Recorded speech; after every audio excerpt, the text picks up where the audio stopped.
Hi guys, how we all doing? Adam here as per usual. Hope we're well. Oh, just about hit myself in the bollock there. Ooh. And we're back. Just wanted to share a quick update to the pedal board. New pedal board I'm putting together for myself. So we're going to go over to the pedal board, have a quick look at what I'm doing.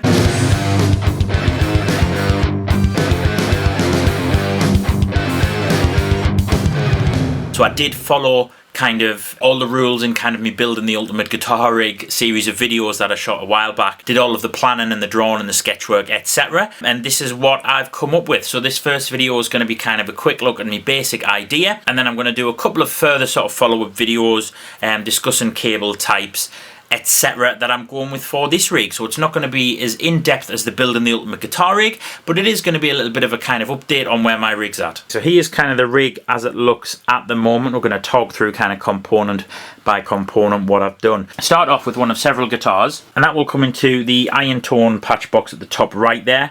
That's got kind of pedal board in, pedal board out, and also kind of MIDI through. And then we go from there into the Iron Tone modified Cry Baby War. These are not available anymore. However, Iron Tone is something that's kind of a little bit on the back burner. I've been experimenting with some other designs and stuff. I don't know if I'm ever going to bring it back formally, but yeah, anyway, that's a different story. So Iron Tone Cry Baby War. And then we go into the kind of centerpiece, the whole controller for the rig, which is the G-Lab GSC4 Guitar System Controller 4. Really awesome unit. I did a couple of videos on this unit about 18 months or so ago when I first got it. Still really digging it, and going to be doing gonna look more at the GSC4 system sort of in the near future as well. Then we'll go from the tuner out in the GSC4 obviously to the Boss TU3 chromatic tuner. As you can see, I've started wiring up some of kind of the power and making some of the power cables and also the MIDI cables for the rig, but I haven't done the audio cables just yet. This whole board is basically just going to be a preamp board because I'm running a small rack for kind of modulation and time-based effects. This is just going to be a preamp board. Something special like considering a specialised tremolo or maybe a vibrato pedal, something like that might come on the board in front of the amp, but for now it's just kind of preamp based. So loop one's probably going to be the Bob Burke Clean Boost. Use that primarily for a little bit of kind of extra kick, a little bit of extra sort of clean gain, clean volume. I really like that on the Crunch channel of the trilogy, which of course is going to be the amp of choice. Then from there it'll go into loop 2 will be the Mark L Jazzy Drive. Just does that 808 thing better than any others that I've tried, including the 808, funnily enough. Really love that for that 808 style boost on a heavy rhythm channel. Loop 3 is going to be the Valvet Custom Drive. Again, I use that for a couple of things. I'm actually really enjoying it in the treble boost position at the moment.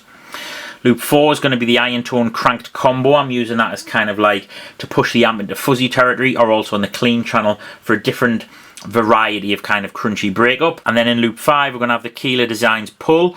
Again, this does two things, and I'm using this on the clean channel as a really low gain overdrive for kind of Leslie and rotary sounds, provide the drive for that sound, and also for a main kind of lead boost as well with one of the guitars. So obviously I've got sort of 4 or 5 different flavors of overdrive or dirt or boost in some way there. That's quite a lot. However, I'm using 4 different guitars with this rig regularly, and some pedals that work really well with the Strandberg don't work quite as well with the higher output of the Jaden, etc, etc. Then we're going to go into the rack, which is remaining kind of, can't remember the last time you guys have seen it. It might have changed slightly, but if anything it's got simpler, so it goes into kind of like another kind of Iron Tone patch point in the front there. I'm thinking about racking all of this and redesigning this part of it. Then we've got the Art Clean Box 2. I got that there just to kind of try and help eliminate some grounds hum from the effects loop. These effects all basically are only in the effects loop. I'm no longer running 2 channels of EQ. I did really like it, but it was not without its problems. So we're using the Digitech Valve effects for kind of the modulation effects, your choruses, some delays, but I'm mainly using it for chorus, a little bit of EQ in there, some delays, and then of course a TC Electronic D2 as kind of my main delay box. Again, there's some decent chorus sounds in there, but I'm using it pretty much primarily just for delay.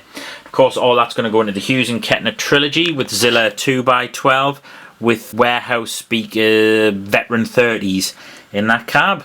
Alright guys, so I hope that you enjoyed that sort of part 1 introduction to kind of the new rig. Part 2 will be coming very soon, just waiting on some extra cable, extra connectors coming, and then we'll get to it. Alright guys, see you next time. Take it easy.